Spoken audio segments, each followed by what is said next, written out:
시편 86편은 다윗의 시라고 나와 있습니다. 다윗의 시인데 이게 정확치는 않지만 이제 압살롬 반역 때 쓴 시라고 이제 되게 주장을 하지요. 우리가 여러 어려운 일이 생길 때 제일 먼저 누구를 찾습니까? 어떤 사람은 가까운 친구를 찾기도 하고 신앙 좋은 사람을 찾기도 하고 목사님을 찾기도 하고 술을 찾기도 합니다. 근데 다윗은 힘들 때 주를 의지하고 주께 부르짖습니다. 그게 이제 1절부터 7절까지 나오는데요. 1절에서 이제 자기는 나는 가난하고 궁핍하오니 그렇게 말합니다. 사실 다윗이 나중에 가난하고 궁핍하진 않았죠. 그러나 이제 잘났건 못났건 가졌건 못 가졌건 인간은 모두가 제한된 존재입니다. 궁핍한 존재란 얘기죠. 그래서 이 제한된 우리가 어려울 때 친구에게 얘기하면 친구 수준의 도움을 받고 또 엄마에게 얘기하면 엄마 수준의 도움을 받습니다. 그러나 무한한 존재이신 하나님께 의지하고 기도할 때 하나님 수준의 도움을 받습니다. 다윗이 지금 잘 찾았지요. 그리고 이제 그 2절에서는 나는 경건하오니 그렇게 시작해요. 그러니까 여기서 경건은 이제 하나님과 언약을 삶의 기준으로 삼는 사람. 그러니까 꼭 이렇게 어렵게 생각할 거 없어요. 경건한 사람은 하나님을 의지하는 사람. 어느 때나 항상 하나님을 의지하는 사람이 경건한 사람이죠. 그래서 그 2절 후반부에 그 말이 또 나옵니다. 내 주 하나님이여 주를 의지하는 종을 구원하소서. 그렇게죠. 그러니까 여기 하나님을 의지하고 경건하다 말을 지금 같은 센텐스 안에서 같이 쓰고 있는 거죠. 그러니까 주를 의지하는 종을 구원하소서. 이제 이 시인은 종이 주인에게 부르짖듯 기도를 합니다. 유대 문화에서는 종과 주인은 한데 묶여있는 개념입니다. 그래서 종은 주인에게 속해 있는 사람이고 또 주인은 결정과 필요에 따라서 살고 일을 합니다. 그리고 또 그뿐만 아니라 주인으로부터 보호받고 부양받을 권리가 있습니다. 넓은 의미에서 우리가 다 주의 종인데 우리가 다 하나님의 결정과 뜻에 따라 사는 건 아니죠. 그래서 하나님이 하라시는 일을 계산을 딱 해보고 계산이 안 맞으면 안 해. 그리고 내 마음에 안 들면 안 해요. 그리고 하나님 그건 내 일 아니다 그러시는데 폼나는 일은 또 자기가 하겠다고 나서고 그게 이제 우리입니다. 하나님 뜻대로 사는 것이 아니라 그래서 여기서 시인은 이 시에서 하나님을 7번 내 주라고 부릅니다. 그리고 3번을 자신을 주의 종이라고 부릅니다. 종은 두 주인을 섬길 수가 없죠. 오직 한 주인을 섬길 수가 있습니다. 마태복음 6장 24절에 한 사람이 두 주인을 섬기지 못할 것이니 혹 이를 미워하고 저를 사랑하거나 혹 이를 중히 여기고 저를 경히 여김이라. 너희가 하나님과 재물을 겸하여 섬기지 못하느니라. 두 주인을 섬길 수가 없지요. 그런데 우리는 말은 하나님만 섬긴다고 하면서 때로는 두 주인 잘 섬깁니다. 그리고 여기서 시인이 주의 종이라는 그 자기 호칭, 자기 정체성을 주의 종으로 지금 삼고 있죠. 그 속에 이 시인은 헌신의 목소리가 들어 있습니다. 그 말은 내 마음대로 살지 않고 주님 뜻대로 살겠습니다. 이 말이죠. 그러니까 주의 종이라는 말을 바꾸면은 이제 5절 한번 보십시다. 주는 선하사 사죄하기를 즐거워하시며 주께 부르짖는 자에게 인자하심이 후하심입니다. 이 기도 속에 하나님이 어떤 분이신가를 고백을 합니다. 그러니까 기도가 신앙 고백이 됐습니다. 그래서 사죄하기를 즐거워하시며 그 속에 속죄 은총, 사죄의 은총을 고백하는데 그 속에는 뭐가 들어있습니까? 자신이 죄인이라는 사실. 그 속에 그 말이 들어있는 거예요. 그리고 우리가 기도하지 않을 때는 생각나지 않는 죄를 기도를 하면 성령님이 깨우쳐 주시고 회개하게 하십니다. 그래서 우리가 저녁 기도도 잠깐이라도 하게 되는 거죠. 저녁 기도는 감사 기도이기도 하고 자기는 모르고 지나왔는데 지었던 죄도 생각나게 하는 때가 바로 저녁 기도입니다. 그런데 그 성령님께서 바로 기도할 때 죄를 생각나게 하지요. 그래서 로마서 8장 26절 이와 같이 성령도 우리의 연약함을 도우시나니 우리는 마땅히 기도할 바를 알지 못하나 오직 성령이 말할 수 없는 탄식으로 우리를 위하여 간구하시느니라. 물론 여러 가지 하나님 뜻대로 기도를 시키지만 그 속에 우리 죄를 생각나게 해서 회개하는 기도도 들어있는 것이죠. 그리고 이제 5절 후반부에는 인자함이 후하심이라. 사번역이 조금 더 쉽게 돼 있죠. 사랑을 한없이 베푸시는 분이시다. 한없는 사랑은 없어요. 하나님만이 주실 수 있는 게 한없는 사랑입니다. 그래서 이렇게 시인이 자기 신앙을 고백합니다. 이제 7절을 보실까요? 7절에서는 나의 환난 날에 내가 주께 부르짖으니 주께서 내게 응답하시리이다. 그러니까 이 시인은 자기가 환난 당할 때 주께 부르짖으면 하나님께서 응답하실 것이라는 그 믿음을 갖고 있는 거죠. 그래서 시편 50편 15절에도 환난 날에 나를 부르라 내가 너를 건지리니 내가 나를 영화롭게 하리라. 그래서 우리는 힘들 때 이 말씀을 하나님 앞에 들고 갈 수 있어요.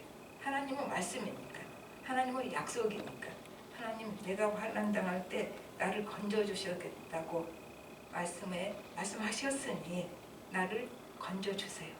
그리고 하나님을 영화롭게 하게 해주세요. 그 말씀을 근거로 하나님의 약속의 말씀을 근거로 하나님께 기도할 때 우리에게 담대함이 생기죠. 왜요? 하나님 약속하셨으니까. 그리고 하나님은 약속에 신실하신 분이신지라 약속을 지키시는 분이시니까 약속의 말씀을 이제 들고 가면 참 기도할 때 마음이 담대해집니다. 이제 8절부터 13절까지는 하나님을 찬양합니다. 이제 11절 한번 보십시다.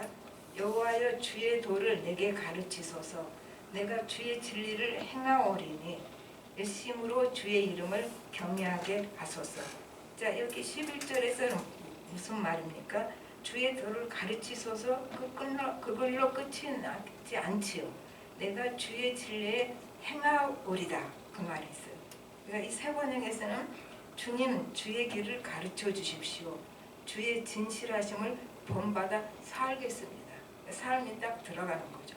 말씀을 가르치소서. 그 속에는 그 말씀은 문자적인 가르침을 가르쳐달라는 얘기가 아니라 그 성령의 깨우침을 통해서 자신의 마음을 깨우쳐 주시고 그리고 그 성령이 말씀을 통해서 자기의 심령을 변화시키고 그러므로 말씀에 나타난 하나님 뜻을 그 뜻대로 살게 하소서.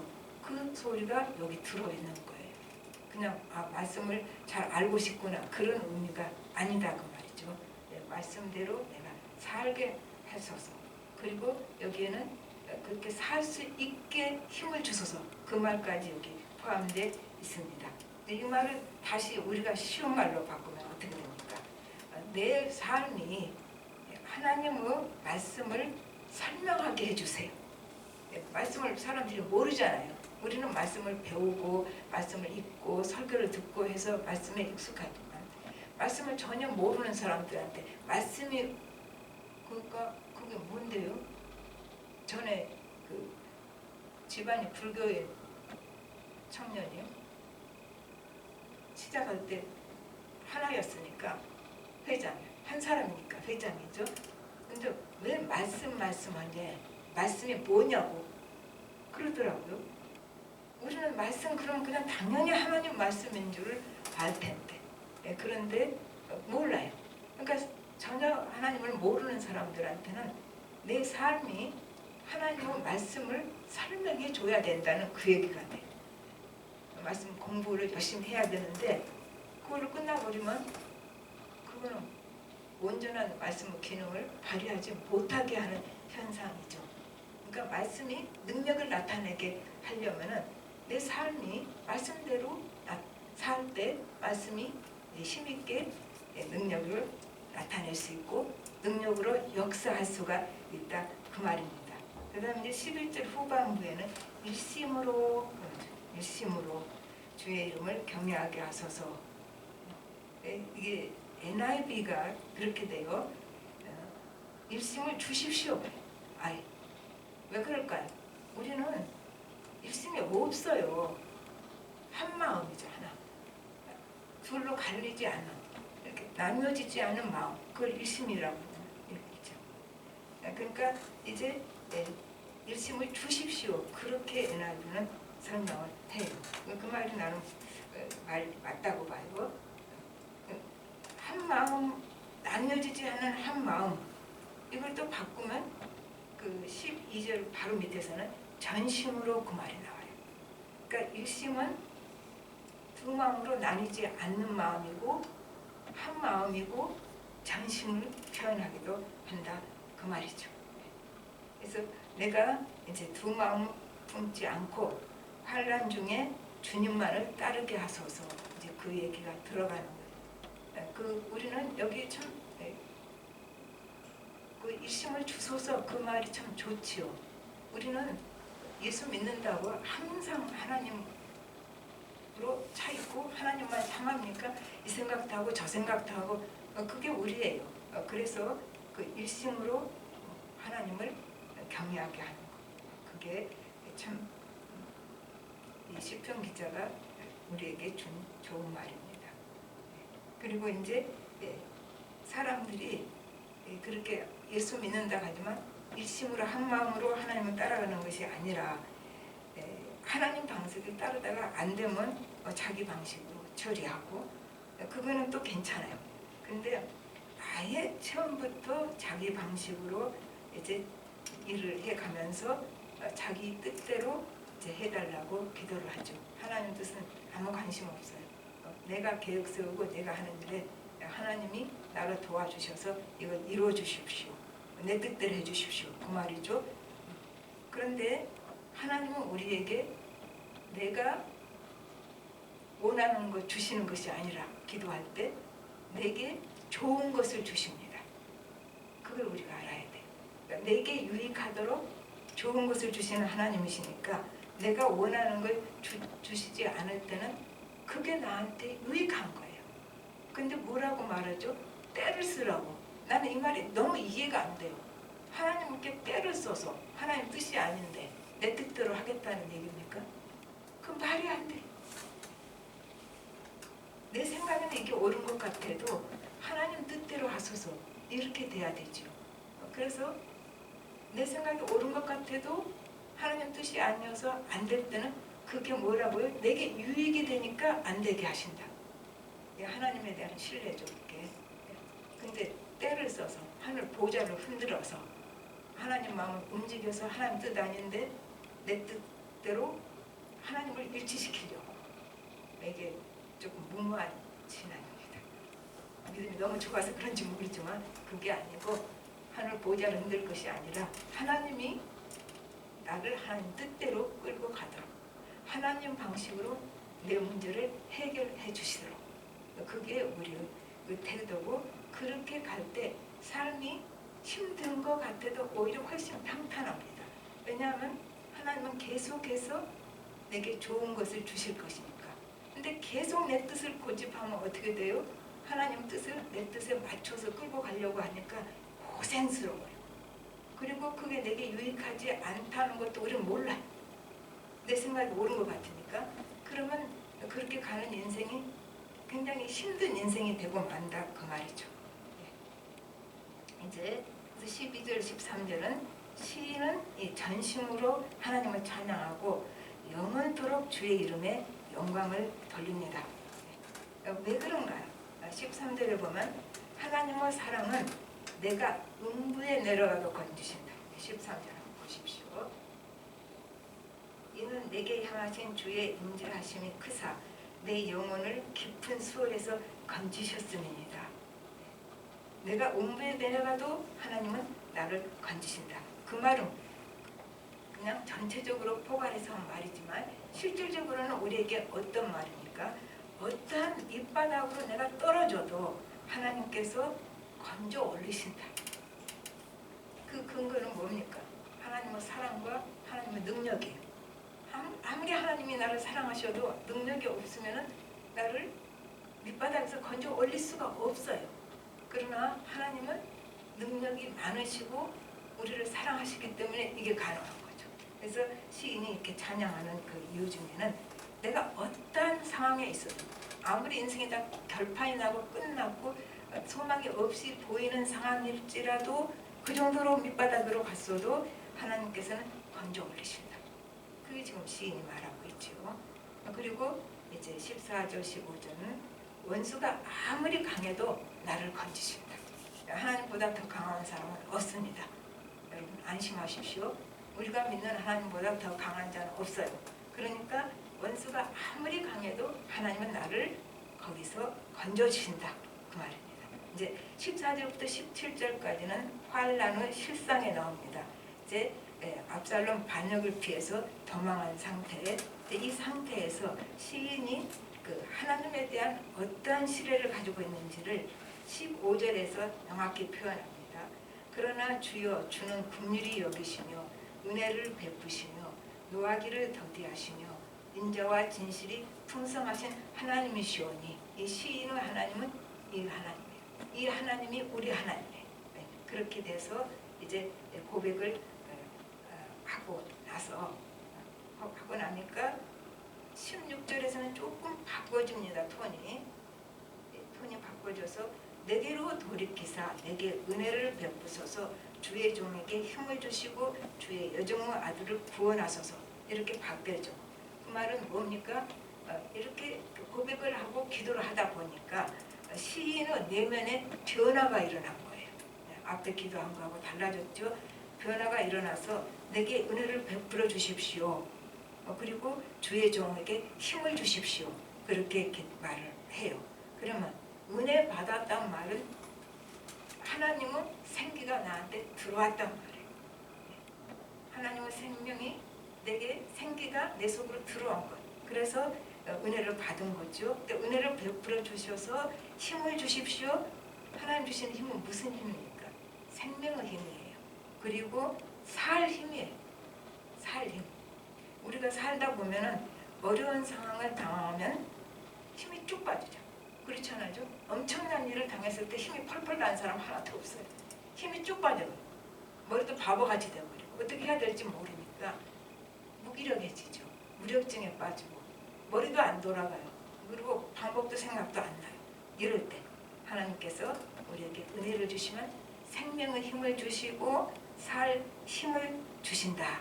그 말입니다. 그래서 이제 시인이 심기 일전에서 마음의 변화가 일어나니까 하나님 내게 은혜 베푸시고 주의 종에게 살 힘을 주십시오. 힘을 주십시오. 그렇게 말을 해요. 그리고 주의 여종의 아들을 구원하소서. 재밌잖아요. 주의 여종의 아들, 우리 어머니의 아들 그 말이죠.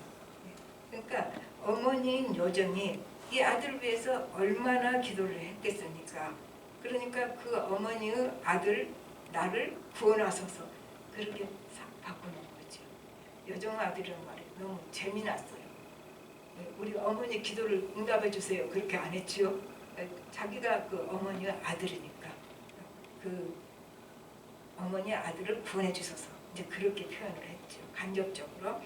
그리고 17절에서는 은총의 표적을 보이소서 그렇죠. 그렇게 말해요. 그러니까 이 시련은 바로 은총을 받는 바로 그 시점이에요. 고정. 그 시련 받는 그 과정에서 우리는 은혜를 받습니다. 그러니까 이제 은총의 표적을 보여주십시오. 그 은총의 표적이란 말은 율마를로 표현할 수 있죠. 하나님이 나를 얼마나 사랑하시는지를 보여주소서. 그러면 나를 미워하는 자들이 부끄러워할 것입니다. 여기 그게 17절이 그 말이에요. 하나님이 나를 얼마나 사랑하는 걸 다 보여주면은 나를 미워하는 자들이 부끄러울 거 아닙니까? 그렇게 시인이 말을 해요. 이 말은 이 얘기는 바로 이삭 얘기에서 나와요. 창세기 26장에 보면은 이제 하나님이 이삭에게 복을 주셔서 그때는 샘 하나 판 게 아파트 한 채보다 훨씬 더 중요한 때인데 샘을 팔 때마다 물이 나옵니다. 그런데 블레셋 사람들이 시기가 나서 샘을 팔 때마다 뺏어갑니다. 그리고 살 수가 없게 됐어. 그 지경에서. 근데 마지막에는 이제 하나님이 이삭과 함께 하셔서 복 주신 것을 보게 됩니다. 바로 이 얘기죠. 그리고 하친하러 옵니다. 그래서 이제 창세기 26장 28절에 그들이 그렇게 괴롭히던 그들이 이르되 여호와께서 너와 함께 계심을 우리가 분명히 보았으므로 우리의 사이 곧 우리와 너 사이에 맹세하여 너와 계약을 맺으리라 말하였노라. 이 원수가 이제 못 당해낸 거죠. 하나님 복을 주시니까 바로 이 시인은 이런 걸 원하는 거죠. 은총의 표적을 보이셔서 나를 미워하는 자들이 부끄럽게 되게 해주세요. 이렇게 말을 합니다. 그리고 17절 마지막입니다. 후반에 여호와여 주는 나를 돕고 위로하시는 이시니이다. 이게는 딱 여기만 완료 시제로 했어요. 이미 위로받았고 도움을 받았다는 얘기. 그 앞까지는 과거 시제가 안 나옵니다. 그러니까 이미 위로를 받고 이제 도움을 받았다는 얘기는 우리가 힘들 때 내 말을 들어줄 사람만 있어도 위로가 됩니다. 그런데 하나님은 우리 기도를 들으시기만 합니까? 도우시고 여기 도우신다고 많이 나오죠. 그리고 위로해 주십니다. 히브리서 13장 6절 그러므로 우리가 담대히 말하되 주는 나를 돕는 이시니 내가 무서워하지 않겠노라. 사람이 내게 어찌하리요. 우리가 두려워할 필요가 없다는 얘기죠. 하나님이 우리와 함께 하시는데 사람이 내게 호흡이 코에 있는 사람이 나를 어떻게 망가뜨릴 수 있겠느냐. 그 얘기가 나옵니다. 말씀을 맺어봅시다. 우리는 일심으로 전심으로 with all my heart 그렇게 나와요. 여기서는 굉장히 강하게 나옵니다. 일심으로 전심으로 하나님을 바라보는 사람이 못 돼요. 우리도 알죠 그거를. 그런데 한 가지가 있어요. 우리는 그렇게 되고 싶은 열망은 있어요.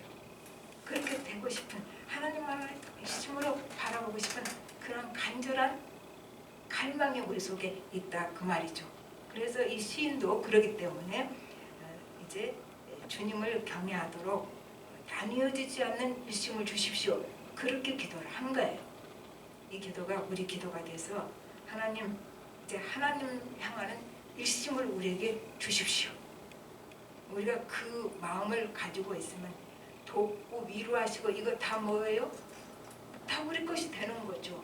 근데 그게 기초가 안 돼서 아무리 하나님이 약속을 해주시고 이거저거 많은 걸 약속해 주시고 도움을 주시고 위로해 주신다고 하셔도 내가 일심으로 하나님을 향하지 않으니까 주신 것을 다 못 받다 이 말이죠. 그러니까 우리가 지금 구할 건 뭡니까? 하나님, 내가 일심으로 하나님을 향할 수 있도록 그 일심을 내게 주십시오. 그렇게 다윗처럼 기도하면 좋겠습니다. 다 같이 기도하십시다. 하나님 아버지, 주님 은혜를 감사를 드립니다. 우리는 너무 이론적으로 생각하려고 합니다. 신앙은 이론적인 것이 아니고 실제이고 삶이고 하나님 앞에 나와서 내 심정을 다 털어놓는 것이고 또 무엇보다도 하나님께서는 우리 자신을 원하시니 우리가 우리 자신을 주님께 온전히 드려서 하나님을 바라고 열망하고 갈망하는 마음을 주시옵소서. 마음이 나뉘어지지 않게 해주시고 전심으로 일심으로 가질 수 있도록 그 일심을 주님 우리 모두에게 주시옵소서. 모든 말씀 예수님으로 기도합니다.